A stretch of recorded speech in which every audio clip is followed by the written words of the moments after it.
Quarta edição do RP+, sabe? Nossa, é a quinta edição do RP+, né, que é um evento que nós criamos lá na GECOM. Quando a Adri era coordenadora do curso, eu era coordenador da GECOM, agora a gente está em posições invertidas. Mas a gente sempre falou muito, né, Adri, de ter um evento para os alunos de Relações Públicas que focassem em temáticas relacionadas ao curso de RP. Mas como nós somos áreas muito próximas, né, acaba que os temas também, tanto do Jornon, quanto do RP+, quanto até dos eventos de publicidade, acabam se misturando bastante.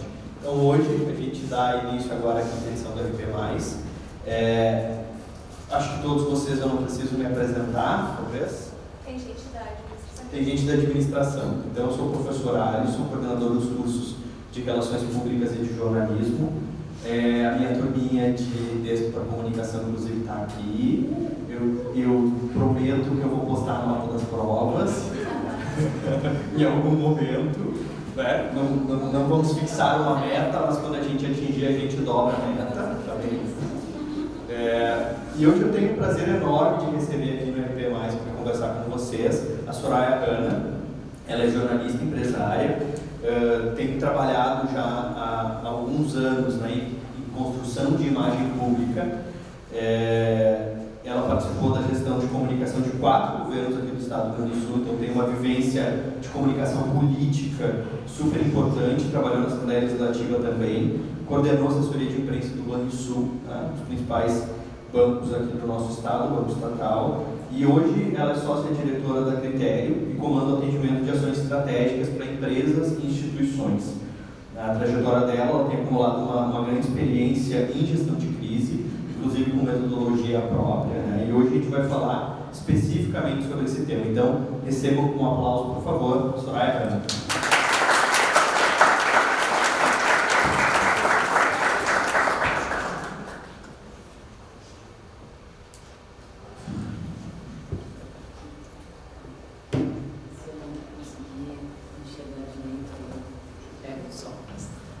Muito boa noite. Uma alegria muito grande estar com vocês. A convite do professor Alisson, querido coordenador aqui da RP e jornalismo, da professora Adriana, do professor Samir, com todo o apoio da Super Angel aqui, que está aqui com a gente, o Lucas que está pilotando. Mas muito obrigada, é um ambiente muito enriquecedor. Eu vou tentar aqui partilhar um pouco dos meus conhecimentos, mas sempre é uma troca. E essa apresentação, que eu vou fazer uma apresentação mais breve, eu fiz até bem mais curta que geralmente eu faço, para ter mais tempo da gente conversar, de trocar ideias, de avançar e de escutar os questionamentos de vocês. Porque esse momento é um momento assim de efervescência, né?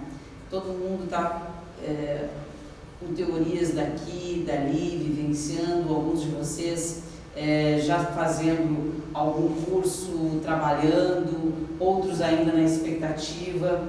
Então é muito interessante esse momento assim.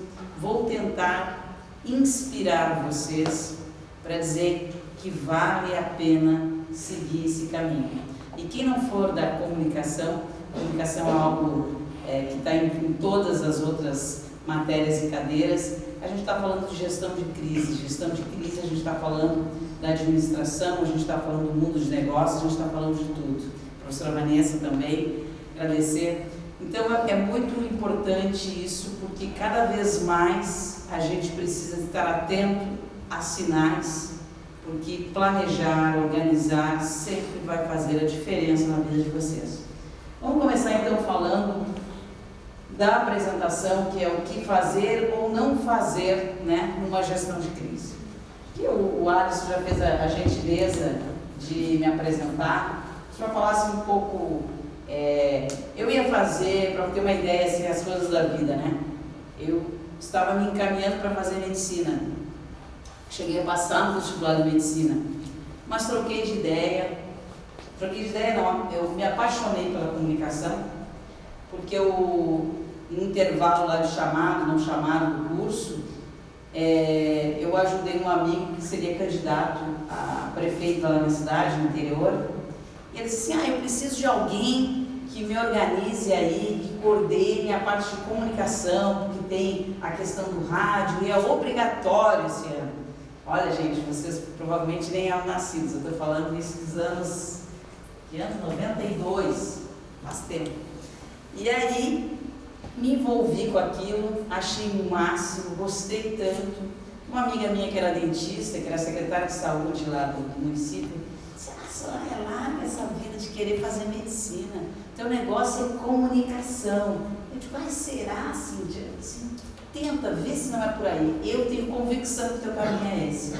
Escutei aquela amiga e fui fazer o vestibular para comunicação lá em Pelotas, porque eu tinha passado no vestibular, e aí teve um problema com o Ministério da Educação, que vocês hoje receberam aqui no MEC, e trancou lá o curso de medicina.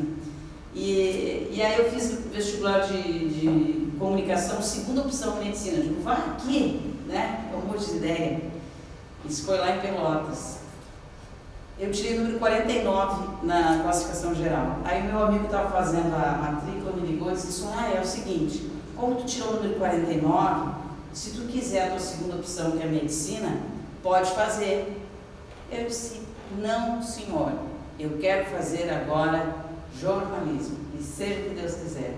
E foi assim que comecei a minha vida, né? Uma ousadia para alguns, uma loucura para outros, mas eu quero dizer para vocês que sim, estou muito feliz com a minha escolha, graças a Deus. Então, contando aqui um pouco, e depois quando eu vim para Porto Alegre, já comecei trabalhando em governos, eu trabalhei no governo Brito, trabalhei na Assembleia Legislativa, trabalhei no governo Rigoto, chefiei a comunicação do Banrisul no governo Ieda, que não tinha quase gestão de crise, era uma gestão de crise atrás da outra. E depois fui convidada para trabalhar na Secretaria de Desenvolvimento do governo Tarso Genro. Quer dizer, eu tenho todos os carimbos. Ninguém pode me dizer que eu sou uma coisa ou outra, sou profissional, trabalhei vestindo a camiseta de fazer o trabalho bem feito. E é assim que funcionou.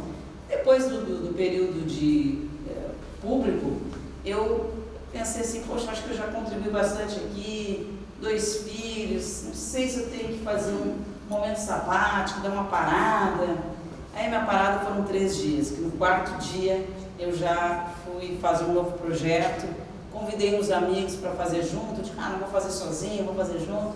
Esses meus amigos acabaram me convidando para ser sócia deles na Critério, e hoje a gente tem uma caminhada de 2011 que eles começaram, eu comecei 2 anos depois, eu estou aí há 10, 11 anos com eles, e tem sido um trabalho maravilhoso, assim, de muita troca, de muito comprometimento de tentar não só atender bem os nossos clientes, mas ser relevante para a nossa comunidade, relevante para a sociedade, fazer a coisa certa, relevante para o mercado, né? Qualificar, colocar um pouquinho de régua para cima, né? Para valorizar. No momento que uma empresa de comunicação coloca essa régua mais em cima, a gente está valorizando toda a cadeia de comunicação, e é isso que a gente tenta fazer lá na Critério.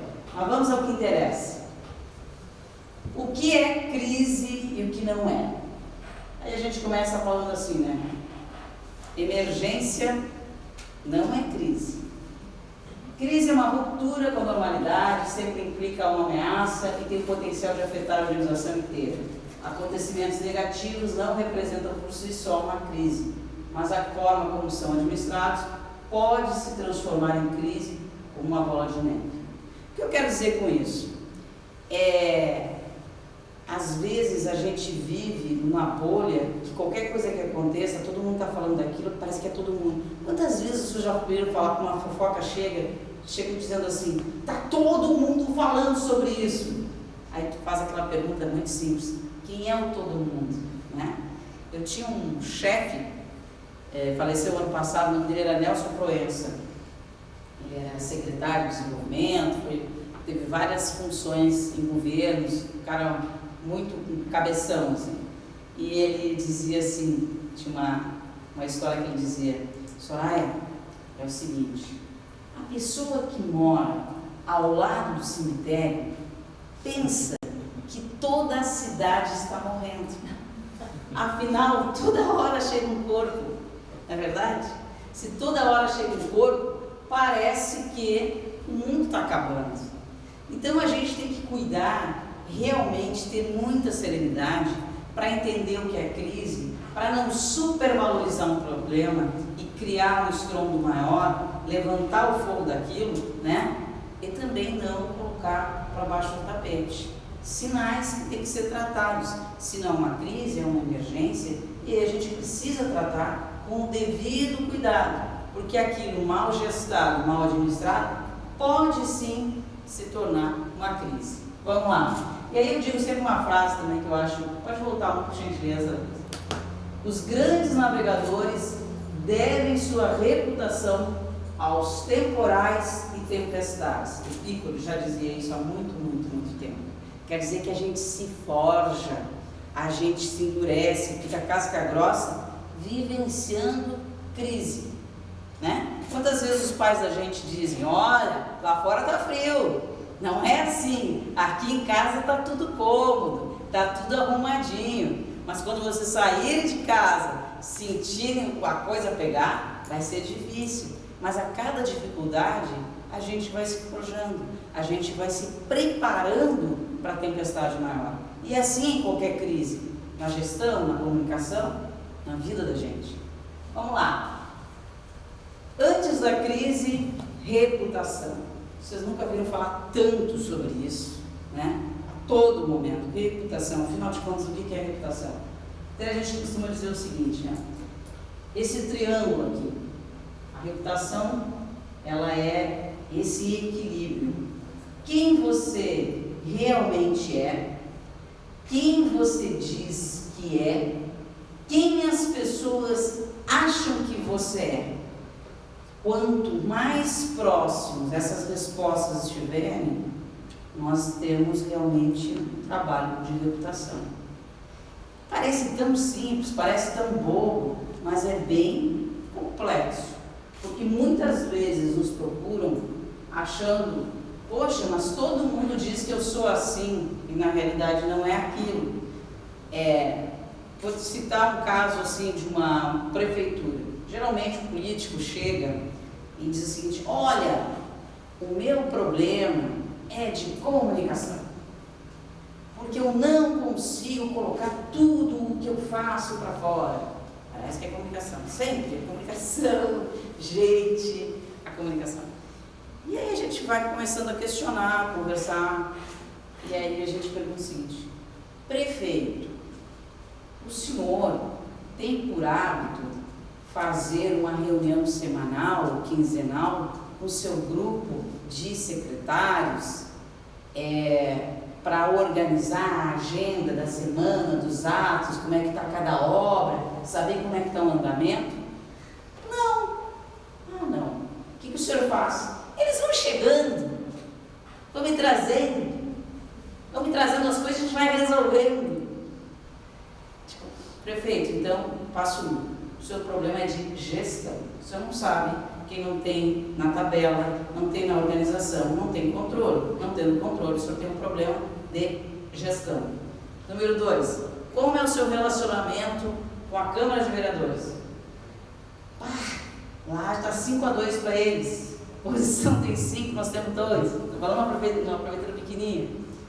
Então o senhor tem um problema político. Se o senhor não está conseguindo convencer, e mesmo que seja oposição, o senhor está travando um diálogo elevado, falando dos seus projetos, o senhor tem um problema político. Então o seu problema de comunicação é lá atrás. Primeiro tem que resolver a casa, gestão, política, comunicação. E é um tripé para o sucesso do trabalho político, público: gestão, política, comunicação.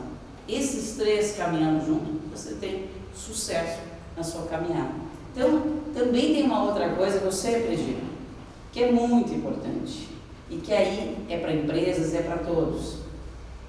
Esse mundo da tecnologia digital, do tudo que acontece a todo momento, né? As pessoas acham assim que a gente tem que contar histórias sem parar. Conta, é uma questão. Agora também tem outra, né, Alisson? A gente acompanha muito escritórios de advocacia.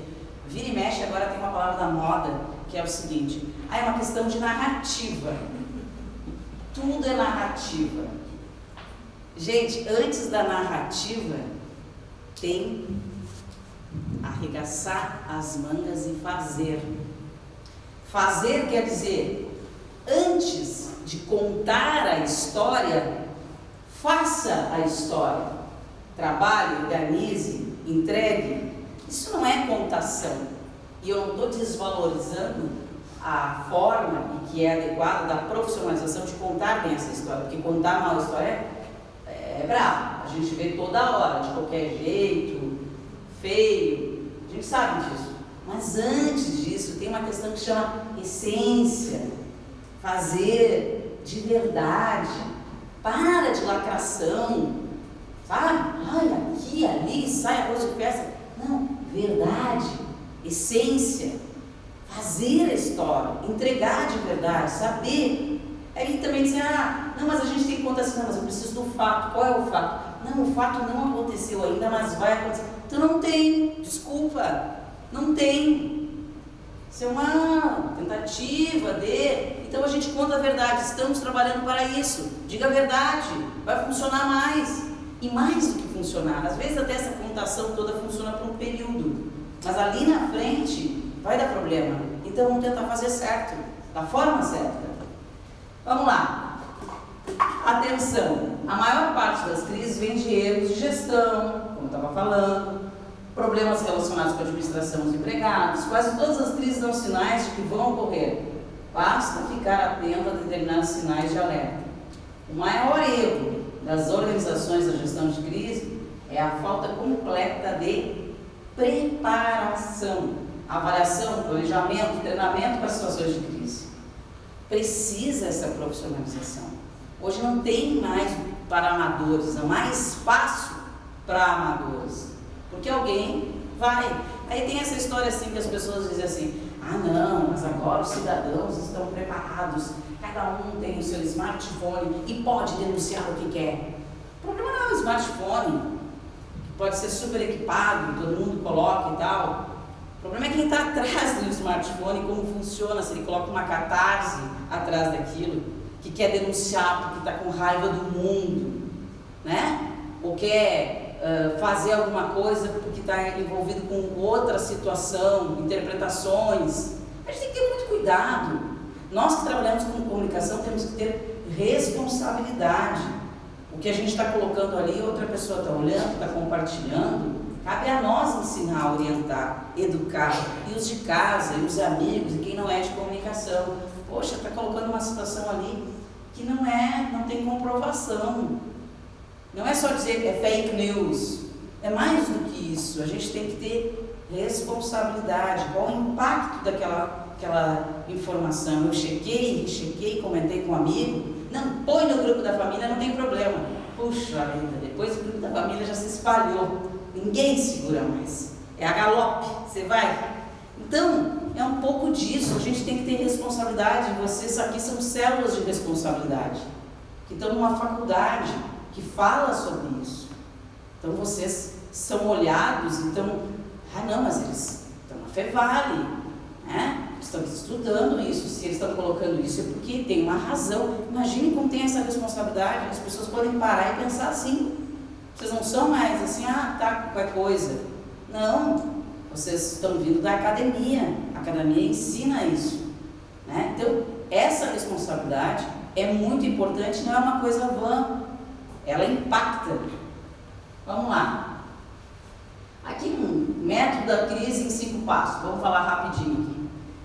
É o velho plano de blindagem, né? A gente sempre diz assim, os riscos potenciais antes da crise acontecer. O melhor trabalho que se faz quando a gente tem uma estrutura de comunicação, numa empresa, numa instituição, é ao chegar, mapear essas possibilidades, né?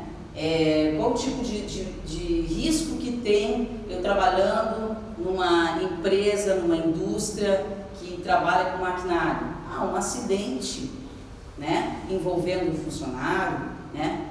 Uma máquina, né? Acontecer um problema maior, um problema de contaminação ambiental, né? Quantas coisas lá, um problema de fraude, né? De ordem moral, um problema jurídico, é mapear, é fazer ponto a ponto quais poderiam ser os riscos.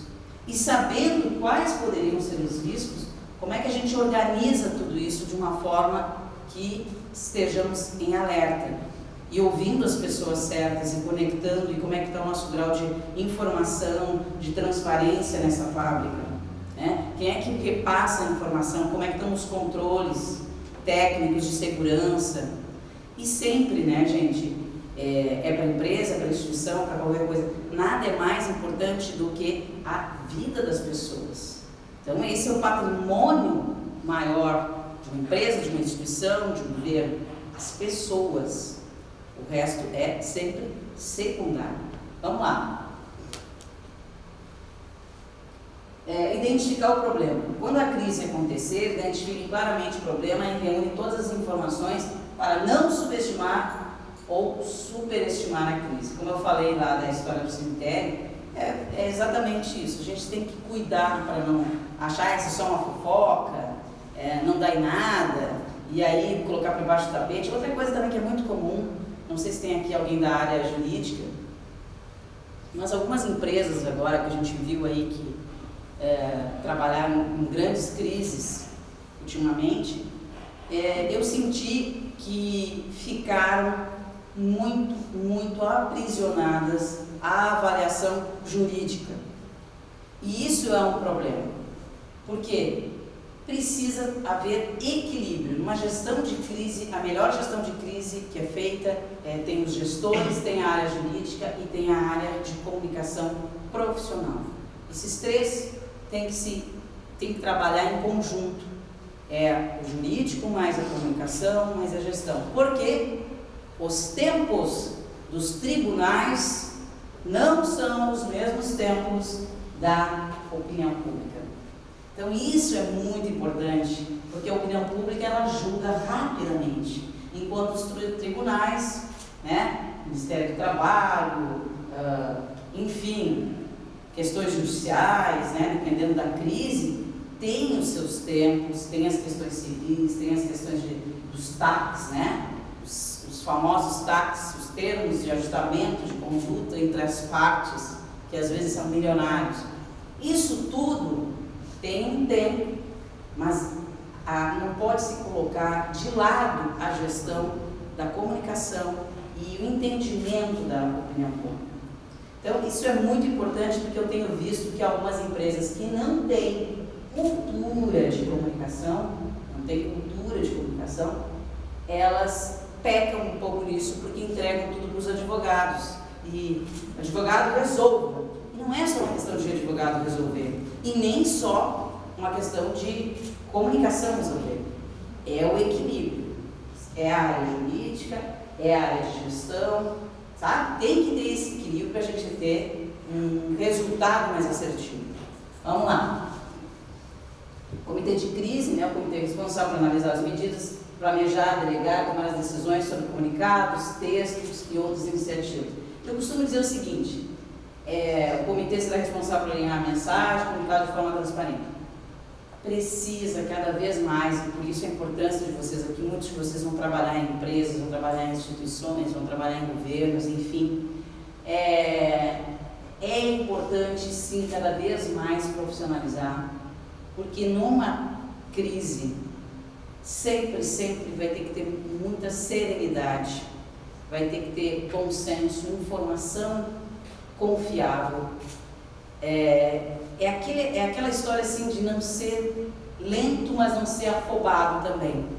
Então, porque tem que analisar muita, isso é uma questão de repertório. Vocês têm que fazer cada vez mais crise para entender um pouco a dinâmica e entender o repertório também do conhecimento com exatidão daquilo que vocês trabalham, daquilo que vocês gerenciam, para trazer uma mensagem que não pode ser só a nota e agora já deu a nota, não preciso cuidar mais.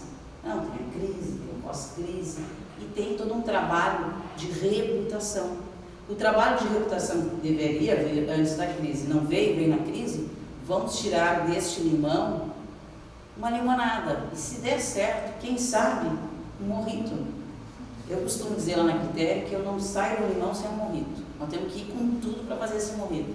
Então, é uma situação que a gente tem que ter essa clareza de propósito, do que fazer, do que não fazer, alinhar e ter atitude. As pessoas querem atitude. Não é uma nota vazia, dizendo, fizemos isso, sentimos muito e tal, estamos à disposição dos familiares. Não é só isso. Mais do que fazer a nota, vai lá no formulário. Vai lá no formulário. Resolve lá. Vai perto deles. O que eu posso fazer isso acontecer? Qual é o projeto para reestruturar esse problema? Daqui em diante, o que eu vou fazer para frente? Eu resolvo o passado, faço isso, mas eu tenho que olhar para frente. As pessoas querem atitude, querem verdade. Se eu não resolver para frente, esse problema volta. E ele vai voltar como um tsunami, mais fortalecido. Porque viu um problema de credibilidade. Porque viu que não houve segurança, que não houve atitude adequada, que não houve empatia com quem? Quem eu disse que era o principal de tudo? As pessoas. Se não tem empatia com as pessoas o tomam de um jeito ou de outro.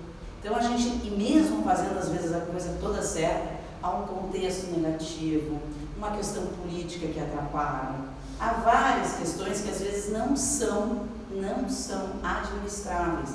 Mas o que a gente tem que fazer nesses momentos? Fazer o certo, fazer o certo, fazer o certo. Pode ser cansativo, pode ser, eu estou falando e não está escutando. É que nem quem tem filho. A gente fala 15 vezes a mesma coisa, nunca vai entrar na cabeça. Depois, nos próximos anos, a gente está vendo ali que deu certo. Então, é um pouco disso. A gente tem que fazer o certo, mesmo quando aparentemente o contexto diz, não está dando, vai dar, continua na linha. E não pode mudar de ideia, mudar toda hora de trajetória. Isso não passa segurança. O imprevisto, a imprevisibilidade é nociva para criar segurança e credibilidade. Então, é muito importante, a gente tem uma meta aqui, foi acertada essa nota, foi acertado esse tom, né? Depois de muito debater, persiste naquilo, continua e repita, porque aí, não, é verdade, eles querem fazer isso e estão tomando essa atitude. Vamos lá. Modelo dos 6 passos. Expresse empatia, atenção ao interlocutor, forneça uma conclusão positiva sobre o assunto, forneça um elemento de apoio, endosso de uma fonte com credibilidade. Importante, né? A gente está num problemão, não se agarre em quem não tem credibilidade, né? Eu estou junto com... Não. A gente, quando está resolvendo uma crise, tem que estar do lado dos bons, né? Tem alguém que está sob júri, as pessoas estão pensando que aqui tem um problema, essa empresa já teve problema. Não se gruda nela. A gente tem que buscar do nosso lado nessa condição credibilidade. Forneça um elemento de apoio, endosso, fonte, repita a conclusão. Coloque-se à disposição do interlocutor para mais informações. Vamos lá. O trabalho não pode parar. Não se afunde no problema. Organização é tudo. O que eu quero dizer aqui? Nós temos um problema numa área da empresa. Tem que ser sanada, trabalhada, mas a gente não pode parar. A gente tem que continuar. Por isso tem que estar organizado, ter um comitê de crise para tratar disso. Enquanto isso, a empresa continua prestando seus serviços. Ela tem uma responsabilidade com os demais funcionários, com toda a empresa, com a comunidade, com o seu entorno, né? Afinal, o que é o ESG? Né? Tem isso, tem que ter comunidade, entorno, responsabilidade social, sustentabilidade. Ela precisa continuar. Então, isso é um cuidado que a gente sempre tem. Vamos lá.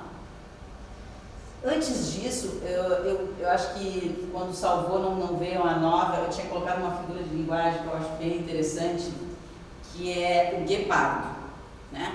Por que o guepardo? O guepardo, para quem não sabe, é o animal mais veloz do mundo, um felino que mora na savana, e ele vai de 0 a 96 km por hora em 2 segundos. Uma máquina. O que eu quero dizer com isso do guepardo? A gente se preparando para a crise, tendo uma organização bem feita na empresa, na instituição onde a gente trabalha, com um plano de blindagem, quando aconteceu o problema, a gente age como guepardo, a gente está tudo preparado para ir o mais rápido possível com todos os elementos que a gente tem. Porque se a gente demorar muito, o guepardo cansa, ele não anda mais de 100 metros, porque ele precisa atacar, comer naquele tempo. E é isso um pouco gestão de crise. É uma coisa meio animalesca, assim, a gente entra naquilo, o Alisson já acompanhou várias, a gente não sai da sala enquanto não tem um caminho, né? E aquilo acontece. Então, é isso, a gente também não pode perder um pouco de energia com devaneios, com a fofoca, com coisas que não vão acrescentar. A crise, ela precisa ser concreta, tem que ser tratada de forma ágil, forte, determinada, mas com concretude, com as informações que eu tenho ali, e é isso que me basta e é assim que eu vou. Então, um pouco tem essa figura assim de atacar, mas preparado. Aqui é só um case, eu trouxe 2 cases para vocês, para terminar rapidinho, para conversar já com vocês. Aqui a gente fala sobre uma empresa que chama Ecovix e que tem um estaleiro do Grande, que é o maior dique seco da América Latina e que fez todas aquelas plataformas lá em Rio Grande e que chegou a contratar o Polo Naval mais de 20 mil pessoas. Só nessa empresa, acho que foram cerca de 14 mil pessoas empregadas, né? Aí veio a Lava Jato e em 2016, aqui as notícias, novas emissões de estaleiros grandes devem afetar a economia local. Mais 3.200 foram demitidos nesta segunda-feira no estaleiro. Cidade que chegou a ter 24 mil trabalhadores no setor, hoje tem 2 mil.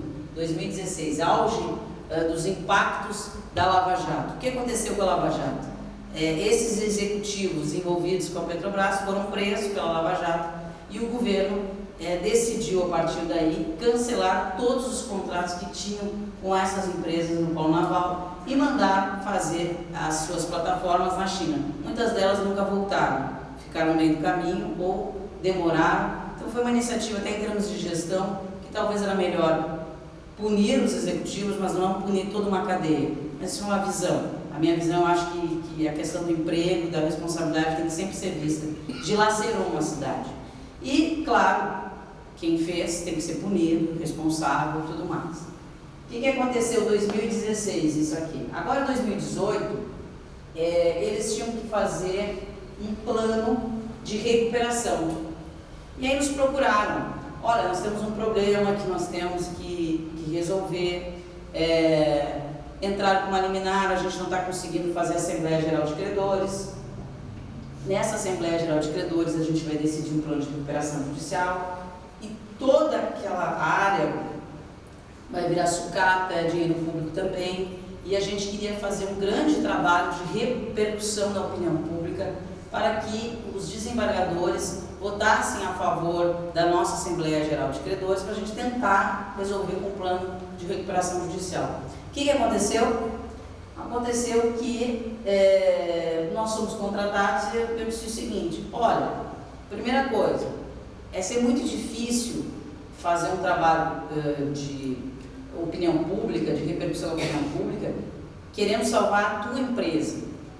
Mas a narrativa aqui, a construção adequada se esse plano de recuperação judicial que está me colocando aqui vai garantir que a gente tenha, quem sabe, 500 empregos, 600 empregos, a gente já está mexendo com algumas famílias, não mais as 10 mil, né, que estavam envolvidas ali, mas são 500 famílias, e isso é importante para a cidade, é importante para a região, e aí a gente está junto com vocês. Eles, vamos nessa, vocês têm 3 semanas para fazer esse trabalho. E nós fizemos um trabalho assim, junto à imprensa, um trabalho de PR, um trabalho de trazer reuniões, um grande envolvimento, e fez com que, no final das contas, sim, fosse aprovado pelo tribunal a Assembleia Geral de Credores e depois passou a recuperação judicial. E hoje essa empresa, que é o Estaleiro de Rio Grande, está em recuperação judicial, mas está a cada vez melhor, trazendo empregos, fazendo reparos de navios, 500 empregos, 600 empregos, 700 empregos. Semana que vem está vindo um navio sonda e que vai trazer mais ou menos, eu acredito, de 1.000, 1.200 empregos na nossa cidade. Eu me sinto muito feliz que fiz parte dessa construção. 2016 isso, 2018 a questão da retomada, em 2023 sinais de retomada, otimismo na recuperação, estaleiro consolida a recuperação e recebe 3 navios para reparos.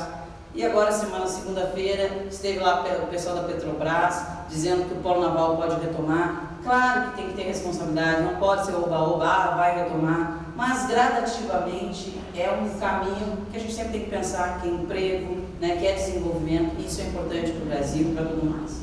Vamos lá. Aqui, também com muita alegria, a gente recebeu o prêmio ARI de assessoria de imprensa, o primeiro prêmio ARI de assessoria de imprensa, um trabalho que nos deu muito orgulho, que é o trabalho desenvolvido dentro do Hospital Moinhos de Vento. A gente está com o Hospital Moinhos de Vento desde 2014 e a gente trabalhou em plena pandemia, foi um trabalho exaustivo. Eu emagreci 8 quilos na pandemia, tem gente que diz que engorda na pandemia, eu emagreci 8 quilos na pandemia, porque era 24/7, assim, era todo dia, e o hospital teve um trabalho muito forte de não só atender os seus, mas também de cumprir um papel de orientação para outros hospitais e ser uma referência. Então eu trouxe aqui bem rapidinho para vocês assistirem o nosso case vencedor que conta o que a gente fez com o Hospital Moinhos de Vento.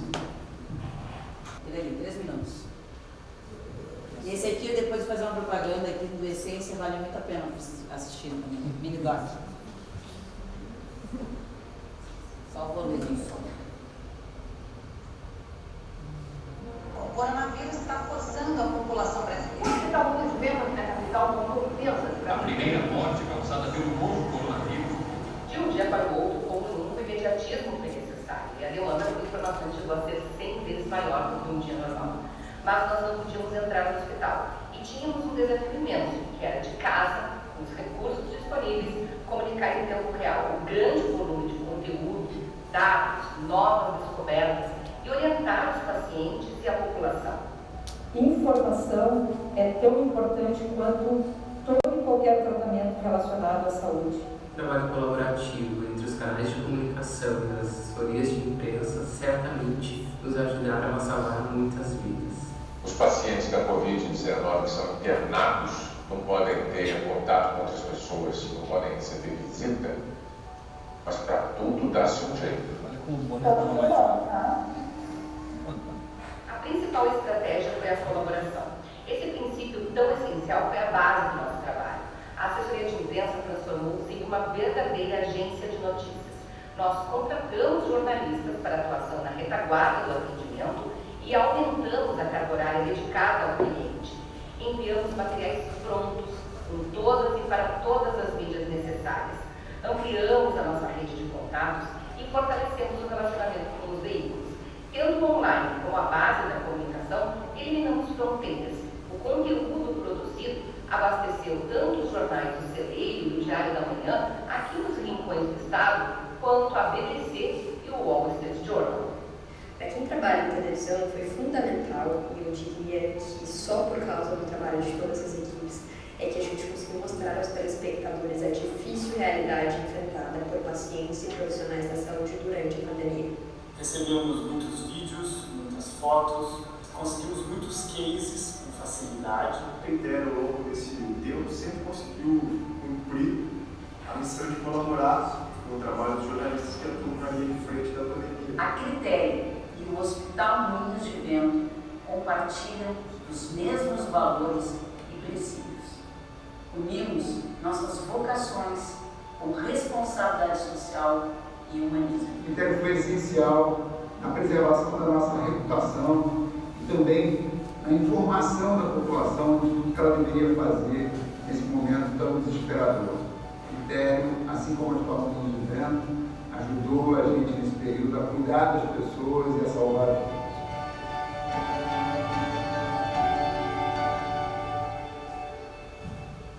É isso, pessoal. Muito obrigada. Agora fico à disposição.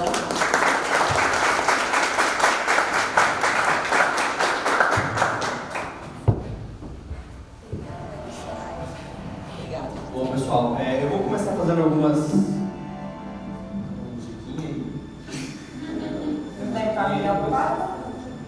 Novamente aqui. Entrou outro. O YouTube ficou no repeat. Eu vou começar fazendo algumas perguntas para a Soraya e a qualquer tempo, a qualquer momento, vamos combinar assim. Quem quiser ir perguntando, pode ir perguntando. No final também abro mais outro espaço. Mas se vocês forem lembrando as perguntas, levantem a mão e o pessoal leva o meu mic, o outro mic para vocês. Ou talvez nem precise de microfone, inclusive. Pode ser? Então, pensem nas perguntas de vocês, façam perguntas. Eu acho que esse é um momento bem legal para a gente. Mas, Soraya, eu queria começar conversando rapidamente contigo um pouco sobre essa base pré-crise, né? Essa construção de reputação pré-crise. Nós estamos num setor aqui, coreano calçadista, e nós temos, por exemplo, muitos, ou tínhamos, talvez faz alguns anos que a gente não tem, eventos de poluição ambiental, por exemplo.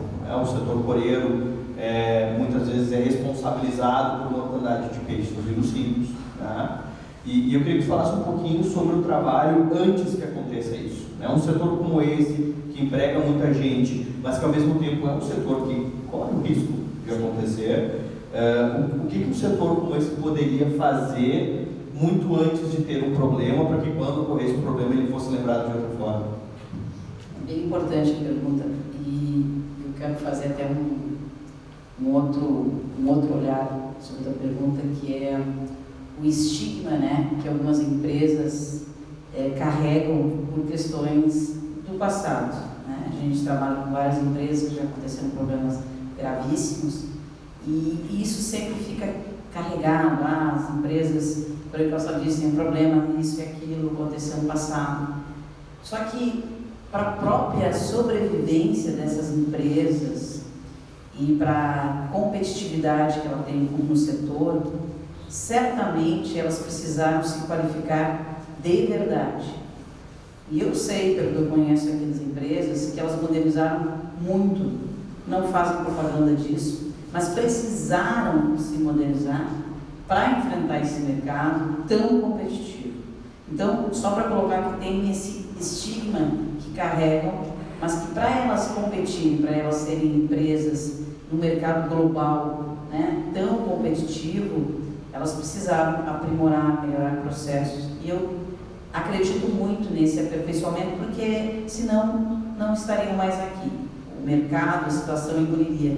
Essa coisa do canibalismo capitalista, que alguns, não, tudo por gente, não existe mais, gente, em empresas sérias. Tá? As empresas que não são sérias, elas são extirpadas do processo, elas não conseguem andar no mesmo rio. Então, as que estão hoje ainda fizeram ou estão fazendo o dever de casa para poder sobreviver. Então, eu só coloco esse cuidado, porque a gente tem realmente essa tendência e tem todos os problemas. Mas, claro, Alisson, há um risco. O risco é inerente do negócio, né? E sendo um risco inerente do negócio, é preciso aperfeiçoar, aprimorar, alertar cada vez mais. Se acontecer, o que a gente deve fazer? Como é que nosso comitê de crise vai acionar? Né? Ou a gente esquece do que aconteceu, aquela história lá da usina na Rússia, né? Que só foi alertado quando outro país alertou, que veio a fumacinha e ninguém sabia o que estava acontecendo. Hoje, tudo é muito próximo, todos os sistemas. Tem uma situação também que é muito importante, que é os mecanismos de fiscalização. Os mecanismos de fiscalização no Brasil são muito fortes, alguns duros, há uma dificuldade às vezes de entendimento de um lado ou outro, mas eles cumprem o seu papel. Então, também tem todos esses mecanismos. Então é importante, inclusive nesse plano de blindagem, além dos aspectos operacionais, técnicos, para saber como é que está o meu relacionamento, como é que está a minha base de dados, de transparência, para o setor fiscal que vai vir ali na empresa de tanto tempo, né? Como é que está a relação com o Ministério do Trabalho, como é que está a relação no meu entorno, na comunidade, o que eu estou fazendo, se tem um impacto ambiental que é inerente ao meu trabalho, o que eu estou fazendo para diminuir esse impacto ou o que eu estou dando de contrapartida para essa comunidade. Então, tudo isso precisa estar nesse plano de blindagem, e é mais que um plano de blindagem. Eu acho que eu, inclusive, costumo dizer que é um plano de sustentabilidade, de perenidade dessa empresa para continuar existindo. Caso contrário, ela não terá mais espaço, porque outras virão e a sociedade mesmo cobra esse tipo de posição.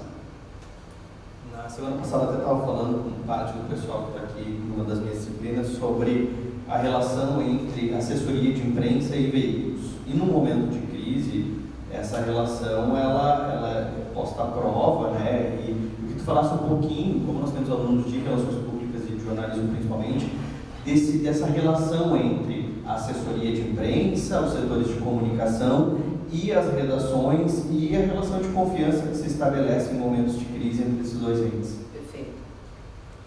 Em primeiro lugar, tem uma relação de confiança que tem que começar primeiro em casa, que é dos gestores entenderem o papel da comunicação neste momento. Antigamente, mas não é só antigamente, algumas empresas que não têm muita cultura de comunicação acham que chama a imprensa lá para botar uma noticiazinha boa e está tudo bem. Não, comunicação está numa linha de governança. No momento que a gente vive uma crise de reputação, acaba com a empresa da noite para o dia. Então, a comunicação precisa estar na linha de cima e com confiança. A pior coisa que tem e acontece muito, a comunicação não tem esse grau de confiança interna e ela sabe partes de informação. E sabendo partes de informação, ela leva uma driblada da própria empresa, da própria instituição, do próprio, sabe, de onde tu está trabalhando. Então, o primeiro lugar é estabelecer uma relação de confiança interna, saber o que realmente está acontecendo para levar esse posicionamento com segurança. Passo 1. Passo 2, todo mundo entendeu, está todo mundo confortável com aquela linha, com aquela narrativa, com aquele conteúdo, com a nota, com o posicionamento que vai se dar sobre essa crise.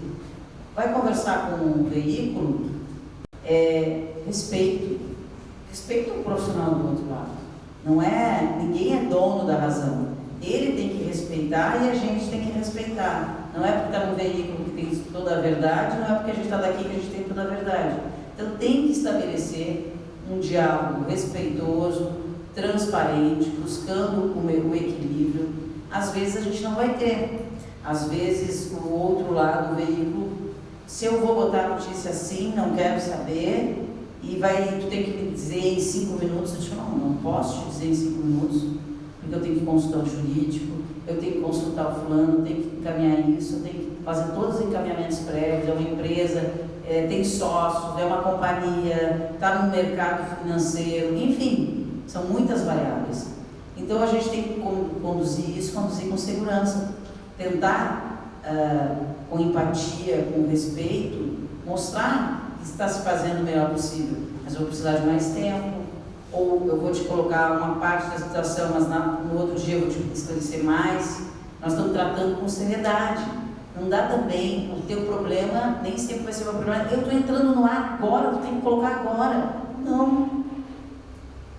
Teu problema é colocar no ar, mas o meu problema é administrar uma crise com seriedade, com responsabilidade, não dizendo meias verdades, buscando a informação completa. Então, essa adequação é muito importante, achar esse equilíbrio, falar com respeito, mas buscar também o respeito. Eu queria voltar, aproveitando a tua resposta, nessa relação com os gestores de empresas, assim, como é que ela funciona, e queria que falasse um pouquinho mais da importância de se olhar para a comunicação como num nível estratégico das organizações. Assim. Eu acho que as empresas que enfrentaram crises recentes, crises de grande monta, que a gente sabe aqui, várias, né? Elas realmente não tinham uma cultura de comunicação. O que é uma cultura de comunicação? É dar relevância ao papel da comunicação interna, né? A gente sempre fala também, importante agora falando de comunicação interna, antes de sair para fora falando qualquer coisa, chame os seus chame os seus funcionários, os seus colaboradores, explique o que está acontecendo. Não vai ter defensor maior da sua causa de quem trabalha ali dentro. É muito ruim as pessoas saberem da informação por outras vias, pela imprensa, sem ter essa confiança. Gestão de crise chama confiança, credibilidade, segurança. Então, é importante nesse nível estratégico, porque cada vez mais, com o advento de todas essas questões de rede e tudo mais, tudo é muito rápido, né? Uma reputação pode ser liquidada da noite para o dia. A nota que tem no site, no Face, lá, a nota 5 vira 2, uma mobilização pequena. Liga para uns que vão detonar eles. Está detonado. E não é só isso, está na bolsa, né? São ações, repercussão, perda de emprego. E as pessoas acham que tudo é uma festa, é uma farra, não entendem essa responsabilidade. Por isso que eu sempre digo, apurem, busquem de novo, procurem, né? Não adianta só lacrar, a gente tem que ter consistência. A gente está nadando contra a maré. Claro que é um momento de lacração, mas cabe a nós fazer o certo, fazer bem feito. E eu acho que as empresas que estão vendo crises homéricas aí de reputação, estão vendo que comunicações truncadas geram um problema maior depois. Então, eu acho que é um trabalho que a gente tem que, a cada dia, fortalecer cada vez mais, de respaldar a comunicação como aquele divisor de águas que vai garantir uma avaliação da opinião pública diferente. Como eu disse, os tempos dos tribunais são diferentes dos tempos dos tribunais da opinião pública. Tem um papel de educação aí também desses gestores, que é nosso, né? Como comunicadores, como profissionais de comunicação. Muita educação, muita orientação, não é fácil.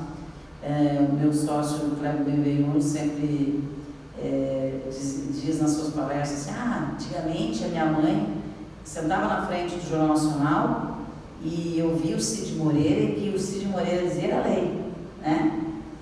Agora não, agora ela é uma comunicadora. Ela tem suas 300, 400 pessoas que seguem no Facebook e ela está lá, né? Colocando conteúdo. Então vocês imaginem isso, todo mundo é um comunicador agora em potencial. Todo mundo tem os seus grupos de zap, né? E mandam para cá e mandam para lá, e entendem de tudo, entendem de saúde, de pandemia, de vacina, não vacina, todo mundo entende de tudo. Então, é evidente que tem que ter liberdade. Uma coisa é a gente falar da comunicação de forma organizada, profissional, que a gente está dizendo, outra liberdade, as pessoas são livres para dizerem o que quiserem, né? Suas responsabilidades vão ser punidas se fizerem alguma... Tudo bem, acho que não tem que ter cerceamento de liberdade. Liberdade é o bem maior. Mas a gente que está usando a comunicação, a informação, enfim, a gente tem que ter muita responsabilidade. Nem precisava do microfone, eu acho. Eu fiquei pensando agora sobre essa facilidade de as pessoas se expressarem e sobre as reclamações que as pessoas fazem, sobre as empresas, sobre os processos, sobre as coisas. Como é que a Critério enxerga, ou quando é que liga a luz vermelha para entender que aquilo ali, aquela fala, aquela história, aquela manifestação pode se tornar uma crise e precisa ser tratada naquele momento? Isso é bem importante, professora. Isso também tem uma coisa que é experiência, né? Trajetória, repertório pessoal. São tantas crises no meio da caminhada que a gente já fica com sinais ligados. E principalmente que eu acho que dá um pouco de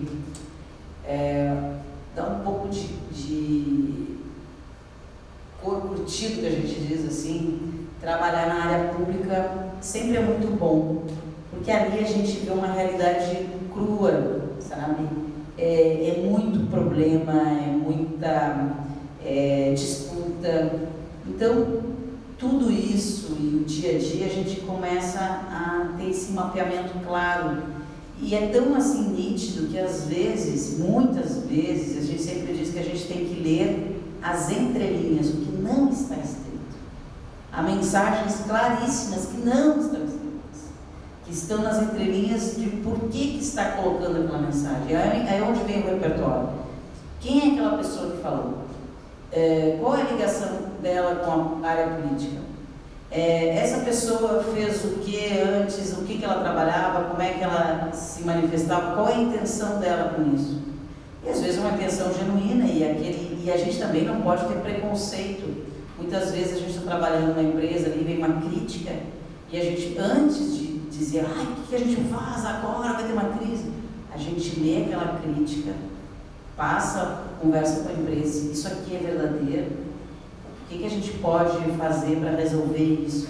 Por exemplo, a gente está atendendo agora a eletromídia.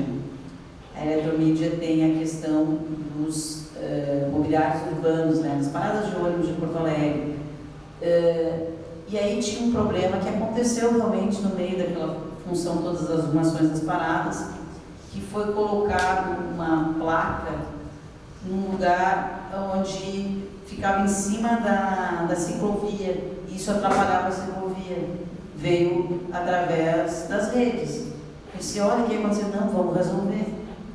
Então, antes da gente condenar lá, vamos ver se aquela informação é procedente. Antes de sair correndo, é só, isso vai dar... Não, vamos resolver, vamos tentar fazer história, depois contar. Então, resolve, vê o que é, se manifesta com empatia ali. Às vezes é uma crítica que é para fazer buzz mesmo, né? Que é para criar confusão.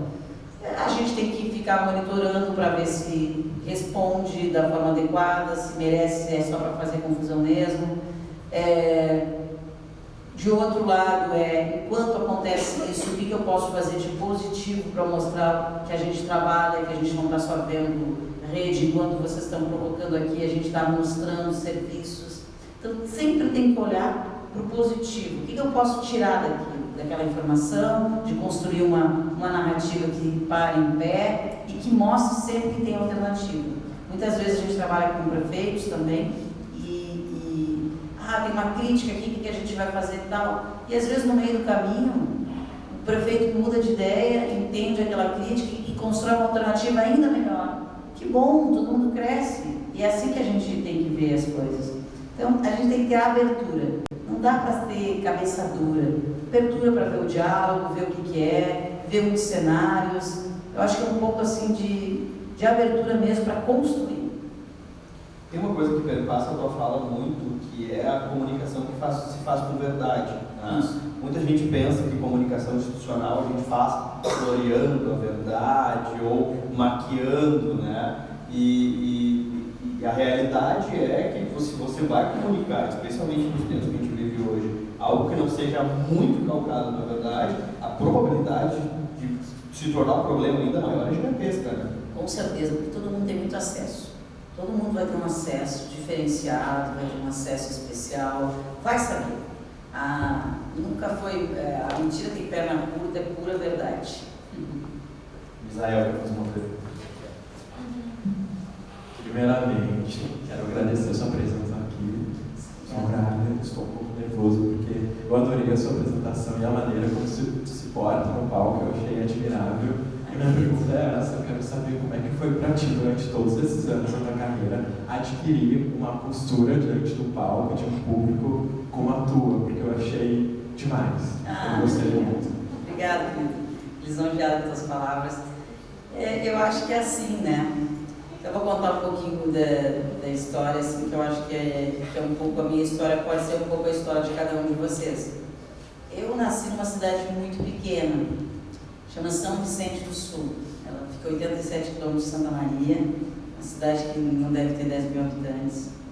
E a gente é feito assim de sonhos, de querer. Quando eu queria medicina, eu pensava assim, eu quero transformar a vida das pessoas. Como é que eu posso fazer alguma coisa que eu melhore a vida das pessoas? E quis o destino que eu entrasse numa profissão que é impressionante como a gente impacta a vida das pessoas.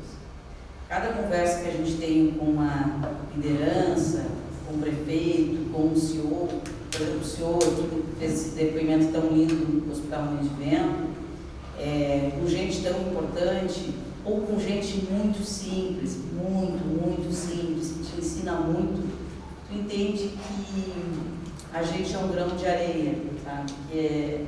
A gente, assim, tem uma missão, uma caminhada na vida. Eu costumo dizer que eu não vim a passeio, né? Ninguém veio a passeio. É difícil, às vezes, a gente achar qual é a missão da gente, mas é um trabalho de equilíbrio, de busca, de tentar fazer o certo mesmo com as dificuldades. Muitas vezes vão te bater a porta na cara, tu vai voltar 1, 2, 3, 4, 5 vezes até chegar a isso.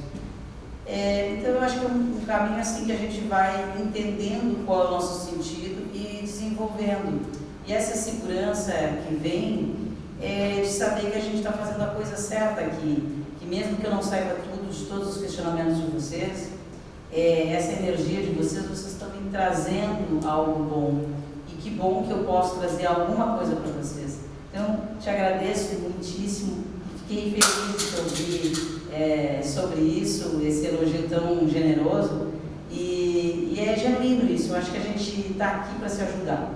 O caminho da gente é um dar a mão para o outro e se fortalecer para vencer junto as crises. Obrigada. Pessoal, alguém tem mais alguma pergunta? Rafaela. Boa noite, Soraya. Boa noite. As suas palavras me fizeram as minhas. Eu gostaria de saber, na tua perspectiva, sou estudante de Relações Públicas, me formando agora nesse semestre, e a gente trabalha amplamente em questões de gestão de crises durante o curso, né? Mas a gente trabalha muito em cima de cases, muitos de sucesso, alguns não. E eu queria saber a tua perspectiva assim, de mercado, o que tu observa, que critério observa, sobre como as empresas lidam com, até chegarem na critério, onde elas já chegam pensando numa questão de prevenção, querem prevenir a minha organização de sofrer uma crise, ou elas já chegam quando a crise está acontecendo, querendo uma solução mágica para resolver tudo aquilo. Como que vocês recebem as organizações hoje? Se é mais no amor ou mais na dor mesmo que elas vão até vocês? Muito boa pergunta. Eu quero falar um registro, assim, né, das minhas andanças pelo mundo, assim, né? Aqui a gente tem uma história assim de jornalismo, fala jornalismo assim, quando eu explicava nos Estados Unidos, na Europa, o que eu fazia, aí as pessoas diziam, agora PR, né? Que é isso mesmo, né? Então tem uma certa mistura assim, e essa questão, eu acho assim que é um grande momento para relações públicas, tá? A gente está vivendo um momento cada vez maior, porque as pessoas estão dando um valor para a história da reputação, estão com medo. A minha mãe que diz que a dor ensina a gemer, né? Então, quando a água bate ali atrás, todo mundo vai. Então, tem um pouco disso, sabe? De realmente a história de que está havendo muita crise, a repercussão dessas crises está batendo no bolso das pessoas, está acabando com empresas, está criando muitos problemas jurídicos, taxas ou méritos, alguns que se tivesse um trabalho de reputação anterior, não aconteceria tão drasticamente. Eu não falei uma questão aqui na minha palestra para vocês, que eu acho muito importante, que eu quero agora aproveitar a tua pergunta, que chama-se estoque de boa vontade. Reputação é para a gente ter estoque de boa vontade. Porque quando chegar o problema, se eu tiver uma coisinha assim, vai dizer, mas essa empresa tem um bom relacionamento aqui, nos conhece, o pessoal já visitou aqui, eles fazem um trabalho sério. Se ela não fez nada disso, não tem estoque nenhum, eles vão na pleura, massacram, porque isso dá ibope, isso dá, ibope nem existe mais, né? São todas antigas, mas isso gera, né? Gera cliques, né? Gera manifestações. Então, eu acho assim que elas estão chegando com medo. Muitas não tiveram, mas pensam, opa, eu acho que a gente tem que se estruturar melhor a comunicação, porque há riscos. Se a gente não se estruturar com uma empresa assim que tem credibilidade, isso pode ter um problema ali na frente, então é melhor segurar. Outras chegam já sangrando, né? E que aí é um trabalho que a gente faz naquele e depois continua, e outros, como o caso do estaleiro, que veio para um trabalho de 3 semanas, um contrato de 1 mês. Elas me disseram o seguinte: Soraya, é o seguinte, talvez a gente nem ocupe vocês tanto com assessoria de imprensa, mas a gente quer vocês como um seguro. Melhor ter vocês quando acontecer do que não ter, porque a gente já vai estar estruturando as informações e até eu procurar vocês vão perder tempo. Então, ter uma empresa como vocês é ter um seguro. Tem tipo seguro de carro, né? Quando bateu, liga para o seguro, resolve. Bateu, aconteceu, liga para a critério e resolve. É um pouco isso. Mas a gente tem que continuar fomentando e vocês têm que trabalhar isso nas suas redes, na sua comunicação do dia a dia, da importância da gente profissionalizar, da importância de ter profissionais como vocês. Vocês vão fazer a diferença na empresa, completamente diferença na empresa, porque vão fazer os alertas adequados, vão tratar o assunto com a importância, com a relevância adequada. Cada vez mais a gente tem que dizer que a comunicação tem que estar no nível de governança. E eu acho que a Nicole estava na turma que eu disse que relações públicas é a profissão do presente e do futuro. É verdade? Tem a pergunta da Sabrina, depois eu passo, tá? Vai. Passar aqui. Oi? É mais uma dúvida. Como é que funciona para quando a empresa vai até a critério e aí a critério, né, mostra a solução e a empresa não concorda? Já aconteceu isso? Como é que vocês... Já aconteceu. Primeiro a empresa vai lá e às vezes acha que não é aquele caminho, acha caro o serviço, também pode acontecer, ou acha que as soluções não são adequadas, a gente já teve isso, que é um outro caminho. Tem umas empresas que acham assim que o caminho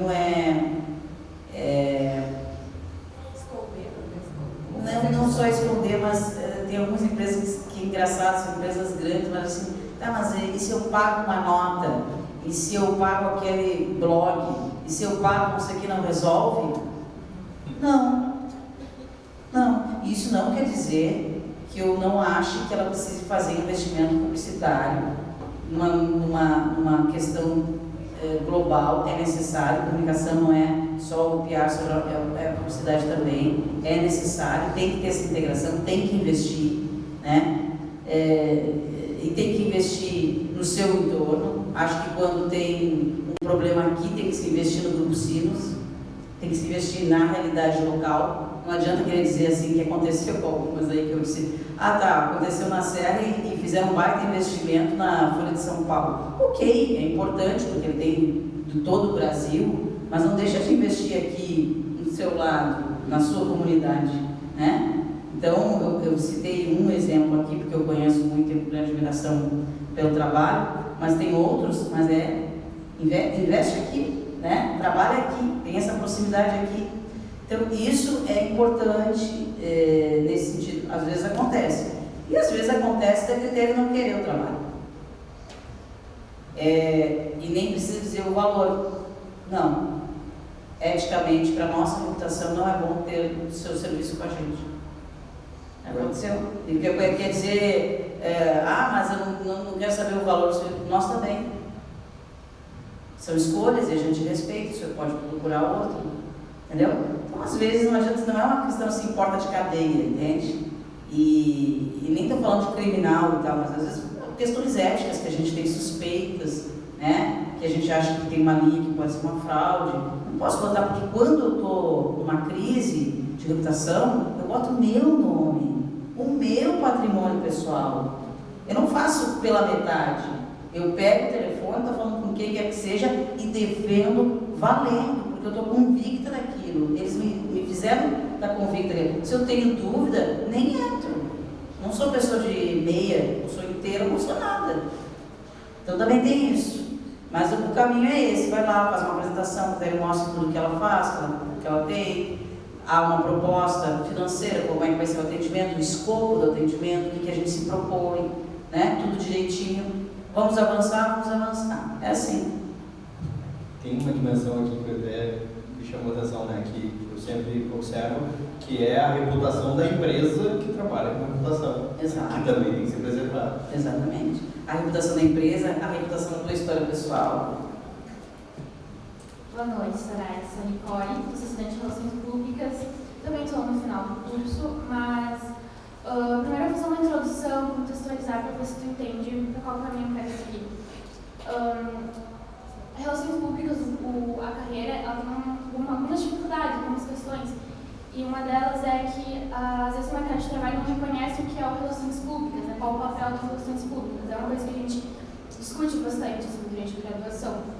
E eu tive algumas experiências, a maioria em agências de comunicação e de publicidade, onde eu trabalho hoje. E ali dentro, por mais que eu esteja no papel mais de publicitária, eu também tenho uma visão de relações públicas, porque é o curso, né, qual eu escolhi, eu estudo isso diariamente. Mas dentro disso, e também dentro de uma empresa pequena, o certo sim é ter um comitê, né, para gerenciar a crise, porque começa então na gestão de crise, no planejamento, na organização, né, a base de algo de sucesso, é algo que deu resultado com a organização. Mas a questão é, eu como, por exemplo, relações públicas num lugar onde não tem eles não reconhecem relações públicas, né, um trabalho de relações públicas, um trabalho para gerenciar a crise, não apenas de reputação, mas também interno, de relacionamento. Mas também é uma empresa pequena que não tem a possibilidade de ter um comitê. Às vezes fica o papel de uma pessoa gerar uma crise. E acho que tu tem um trabalho extenso assim, sobre como fazer isso. A Vitória não começou gigante, no caso, como ela é agora. E quais são os passos, quais são as dicas, ou por onde ver, para onde ver, sabe? Porque é um trabalho pequeno, num lugar pequeno, mas muita gente começa por um lugar pequeno, numa área que não é área de graduação, por exemplo. Nicole, todo dia tem que enxergar como uma oportunidade para aprender, mesmo que seja uma empresa pequena, mesmo que seja, sabe? É um aprendizado. Tem uma questão assim que eu acho que é bem importante e que Relações Públicas pode fortalecer o seu trabalho, e eu vejo na minha empresa e em outras empresas que é sempre um calcanhar ali de Aquiles, um problema assim, que é a história do planejamento. Nós fizemos, inclusive na Critério, na semana passada, um workshop interno de planejamento, e vai ter posto 2, posto 3, porque o planejamento é muito importante. O curso de Relações Públicas trabalha muito a questão do planejamento. Às vezes a gente acha que é coisa chata esse planejamento, mas, gente, é vital o planejamento. Um bom planejamento vai dar toda o arcabouço das ações futuras, sabe? Às vezes a gente tinha um problema assim que a gente brincava na Critério, a gente está muito na fazedoria. Vamos fazendo. Não, para tudo. Tem que ter planejamento, porque aí a gente consegue medir o que deu certo, o que eu tenho que trocar, sabe? Como é que a gente tem que encaminhar. Então, nenhum curso trabalha tanto planejamento como Relações Públicas. Aproveita isso. Pode parecer chato, mas ele é vital, e as empresas, e nós estamos procurando sempre bons planejadores. De planejamento, de entrar no assunto, de buscar caminhos, de organizar, de fazer bench, sabe? Hoje tem um mundo de coisas, faz bench de outras empresas, o que estão fazendo Relações Públicas, enquanto está na pequena, e vai vendo as oportunidades, e vai vendo outras oportunidades, mas vai se forjando na dificuldade. Um bom navegador só é bom navegador depois que passa por uma tormenta. Senão, a vida fácil não vai te dar estrada. Tem que ter essa dificuldade. Mas olha para frente, com entusiasmo, entendendo as oportunidades, sabe? Buscando outras. Mas vê o que tu pode fazer de diferente na tua empresa, que eles não têm e que eles possam valorizar. Planejamento é uma boa dica. Empresas pequenas podem ter planejamento de comunicação, né? Total. Mais alguma pergunta, pessoal? Lá no fundo?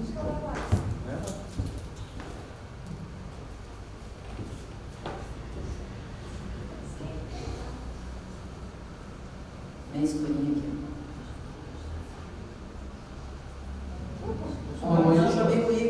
Soraya, que... Eu não tinha te reconhecido. Agora com luz. Seu fã número 1. Obrigada. Soraya, voltar um pouquinho, pensando algumas respostas. Tem um tema que nos chama muita atenção enquanto comunicadores, né? Que é essa relação, assim, hoje todo mundo comunica, o empresário muitas vezes, eu resolvi esse problema sozinho, né? E todo mundo, uma parte do mundo corporativo acha que pagar é a solução. Não, eu pago um anúncio, eu pago não sei o que, está resolvido, e a gente sabe que não é assim. E tem no meio disso tudo o público com a atenção muito dispersa, né? Como colocar isso tudo num balaio e fazer e conseguir um resultado positivo, né? Porque a gente tem hoje a disputa de atenção do público, a gente tem a falta de conhecimento, de olhar do mundo corporativo, não todo mundo obviamente, mas uma parte ainda significativa da importância da comunicação profissional, responsável, séria, etc., né? E, fechando isso, a questão do poder econômico, de achar que tem grana, eu pago e eu resolvo, né? Compro lá um post no blog, compro uma live, chamo de uns seguidores, tudo resolvido e logo para frente. Só que não é assim, a gente sabe, o dia a dia nos mostra que não é assim. Como que tu imaginas que vai se conseguir um equilíbrio, vai se conseguir um caminho para isso, né? Eu sei que há casos que se consegue e há casos que não se consegue. Como que tu vê assim com a tua experiência, né, de juntar esses pontos todos e tirar algo mais sólido, assim, em termos de lógica de comunicação, de fluxo de comunicação, falando aqui para jovens, futuros comunicadores, né? Perfeito. Querido Igor, conheço o Igor desde os tempos do governo Rigoto. Ele é ainda lá de Santa Cruz, da Gazeta do Sul, e ele tinha sempre umas perguntas lá da questão do setor fumageiro, ICMS. E agora o Igor é editor-chefe do Grupo Sinos. Uma alegria estar aqui. Um grande profissional, amigo, muito competente desde aquele tempo e cada vez mais crescendo e tendo a relevância que ele tem agora no Grupo Sinos. Igor, eu acho assim que é um grande desafio tudo isso. Não tem uma receita pronta, mas tem algumas bases que eu acho assim que é bem importante, né? Bem importante. Primeiro, é fazendo o que a gente está fazendo aqui hoje, né? Eu acho que a gente tem que cada vez mais fortalecer os nossos cursos, um banho de realidade,